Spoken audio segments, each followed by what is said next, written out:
Santander te cuenta, un podcast con preguntas e ideas relevantes para entender el mundo de hoy.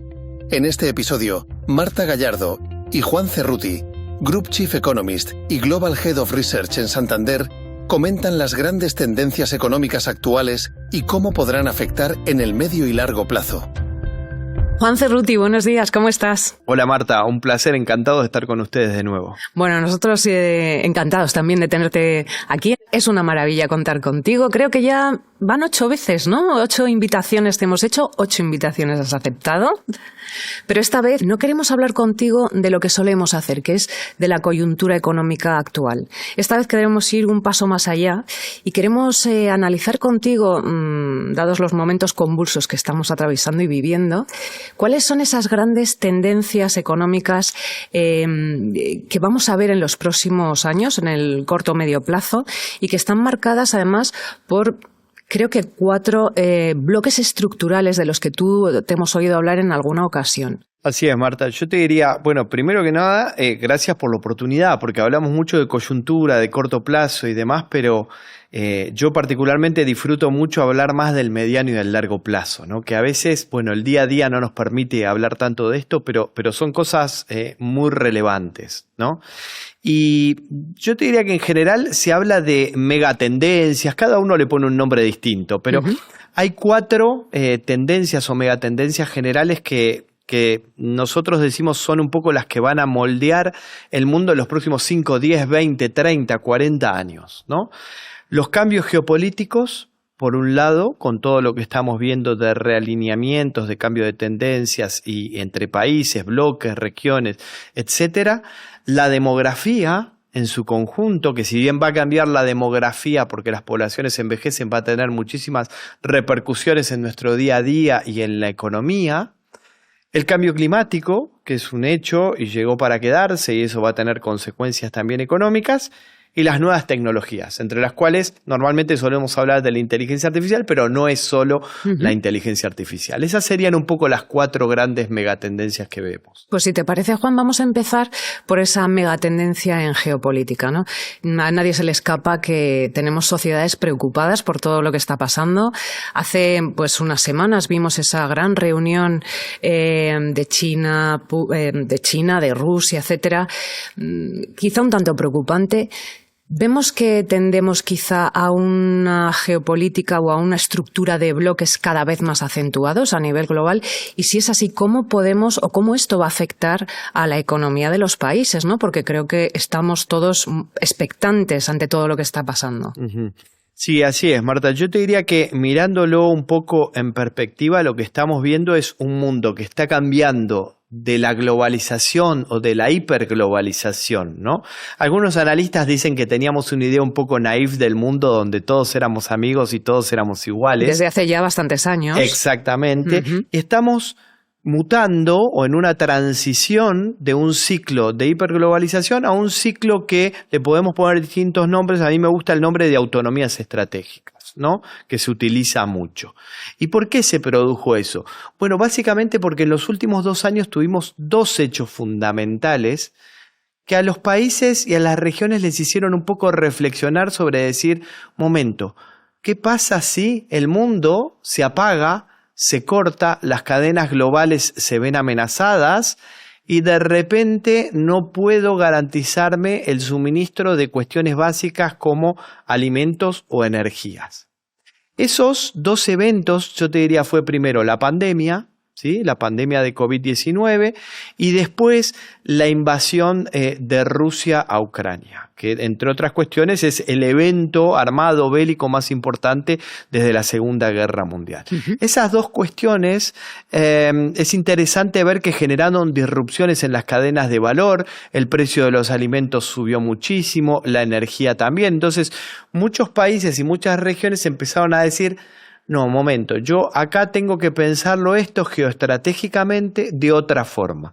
No significa que no querramos seguir comerciando, no significa que no querramos seguir impulsando la globalización, pero me tengo que asegurar un vecindario o un grupo de países entre los cuales me sienta cómodo y que pueda garantizarme que voy a seguir teniendo energía, que voy a seguir teniendo alimentos, que voy a poder seguir teniendo relaciones comerciales, etcétera. Eso dio lugar a un montón de términos. Vos sabés que a los economistas nos gustan inventar términos. Entonces se empieza a hablar del nearshoring, del friendshoring, ¿no?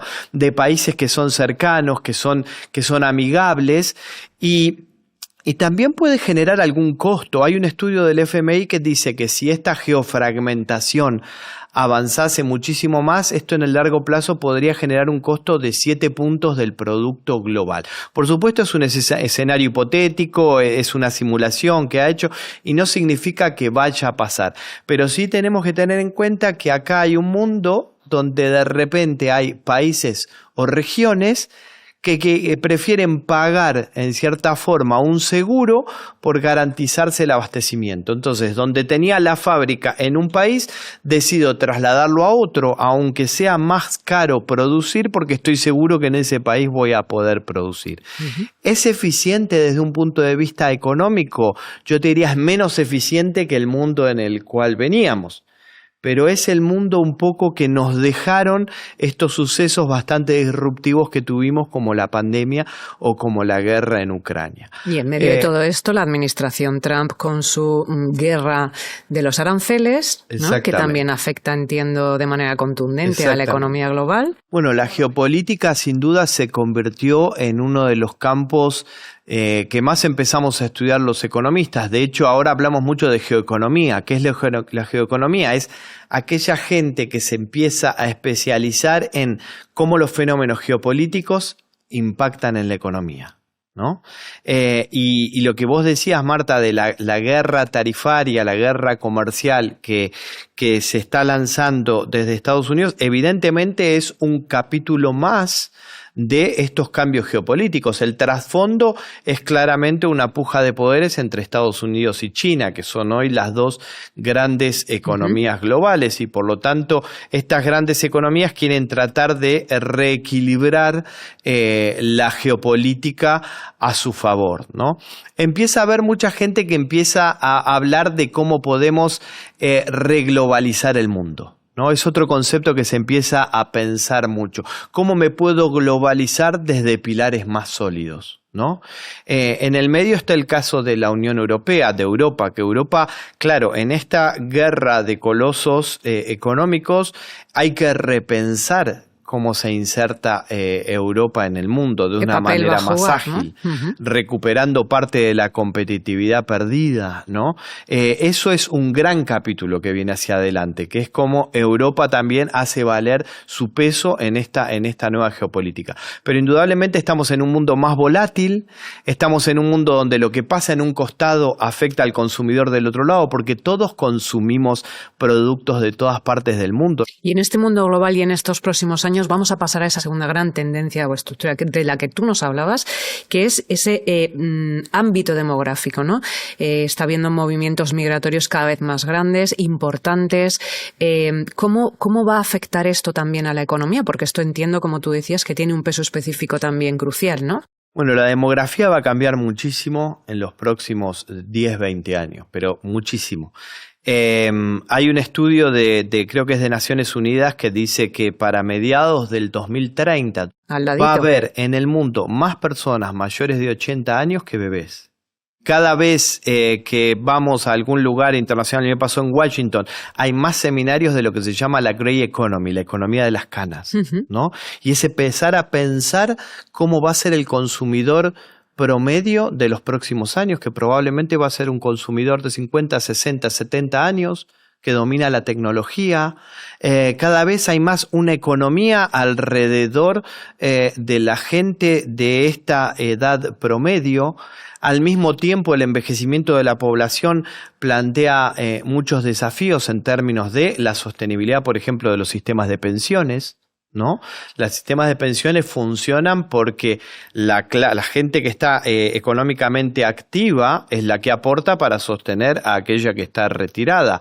Ahora, el sistema en general funciona en que hay mucha gente trabajando mucha más gente trabajando que retirada, ¿Qué va a pasar en los próximos años? Que empieza a haber muchísima más gente retirada, ¿sí?, económicamente en su jubilación que la que está económicamente activa. Entonces eso plantea una serie de dilemas que tienen que ver con la necesidad de alargar, por ejemplo, la edad en la cual las personas se jubilan, o que pueda haber un sistema mixto.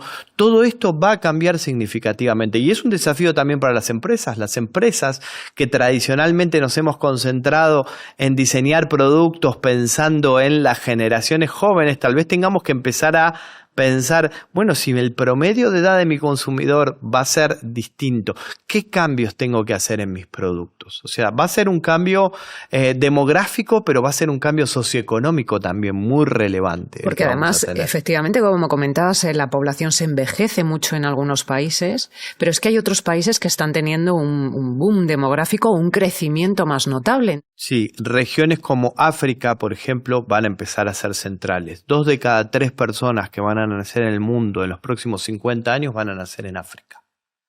Claramente eso va a generar cambios sociodemográficos muy importantes. Los fenómenos que estamos viendo de las migraciones son fundamentales, ¿no? O sea, cómo se van a reequilibrar las estructuras productivas con una población que además cada vez se acostumbra más a moverse, ¿no?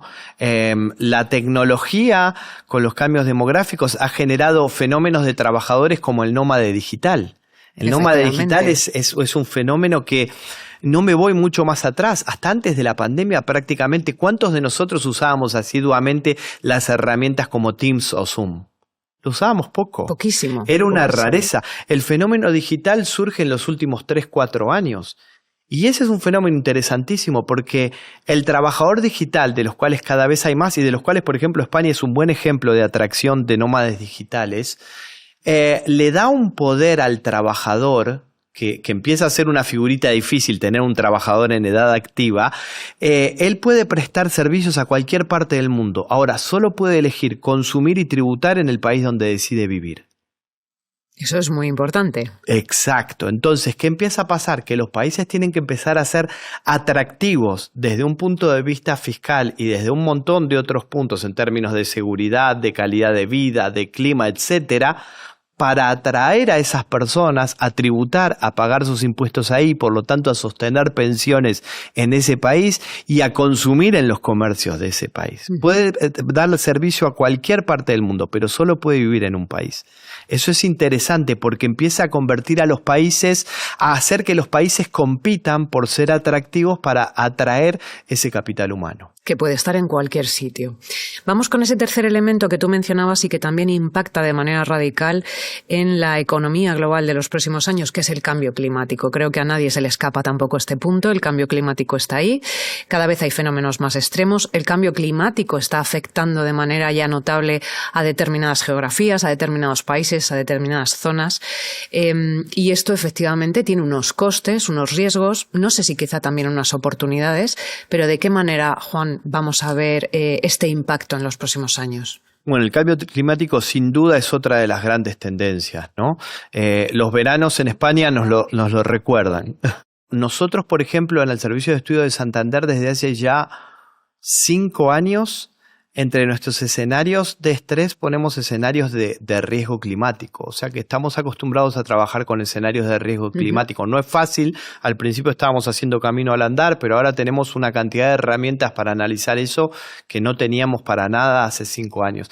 Y básicamente acá hay 2 tipos de riesgos cuando lo analizamos. El riesgo físico, que es el riesgo vinculado a que cada vez tenemos más eventos climáticos imprevistos, inundaciones, sequías, etcétera.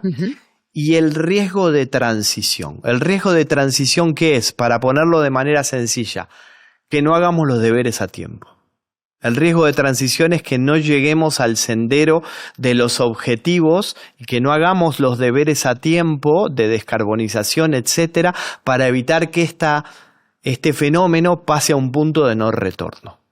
Y esos son los 2 riesgos con los cuales esto se intenta analizar. Hay un estudio que creo que es de la OCDE que dice que para cumplir los objetivos del cambio climático dice 2 cosas muy importantes. Uno, dice que se necesitan $4 trillones al año de financiamiento. lo cual no es poca plata, y lo 4 trillones. 4 trillones de dólares al año de financiamiento para poder cumplir los objetivos del cambio climático.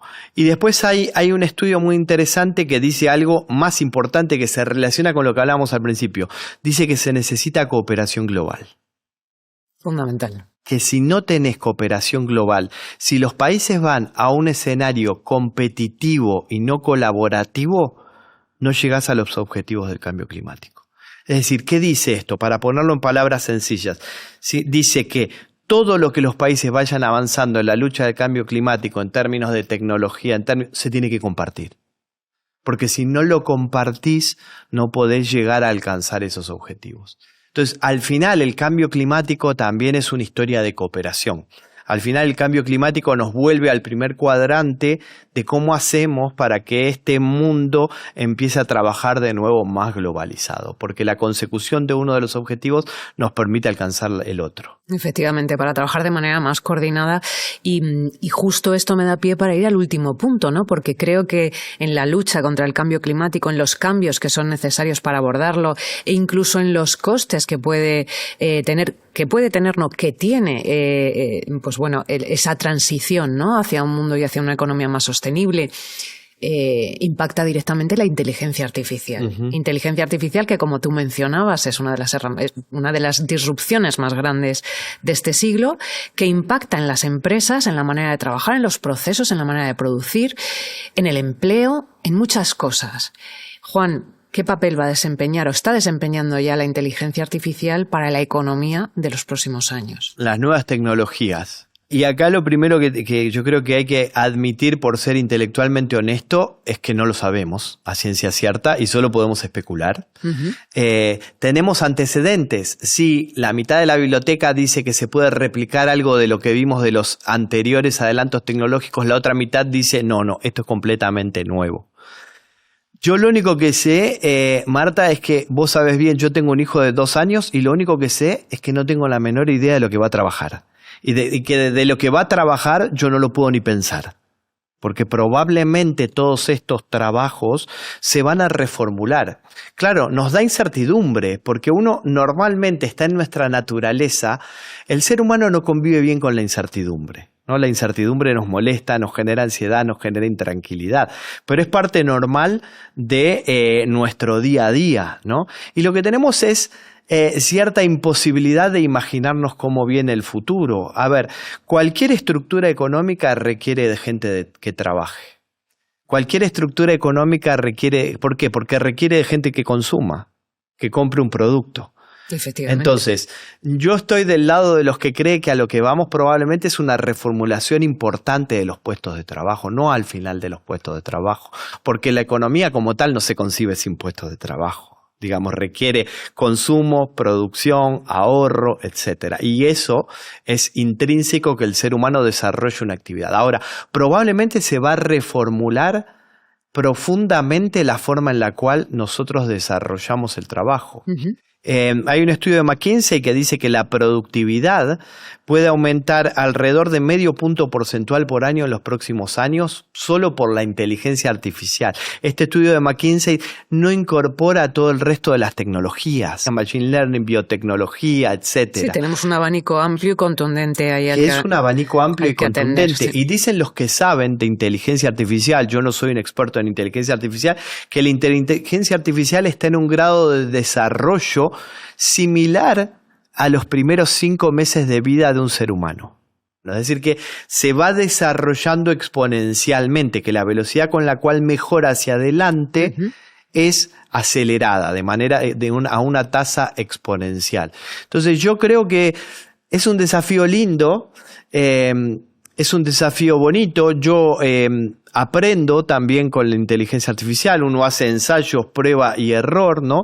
Y creo que lo lindo de esto es ir tratando de sacar la mejor forma que nos complemente, ¿no? ¿Cuál es la forma en la que mejor me está complementando? Seguramente la forma en la que vamos a estudiar en el futuro es completamente distinta, la forma en la cual vamos a adquirir conocimientos es completamente distinta. No va a cambiar todo, sin Exactamente, duda. Todo eso va a ser un cambio bastante radical en el mundo.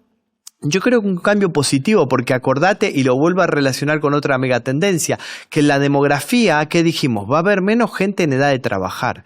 En muchos países, bueno, sí. Parte de eso probablemente lo vamos a suplir con menos gente, pero más productiva por la tecnología que hay alrededor.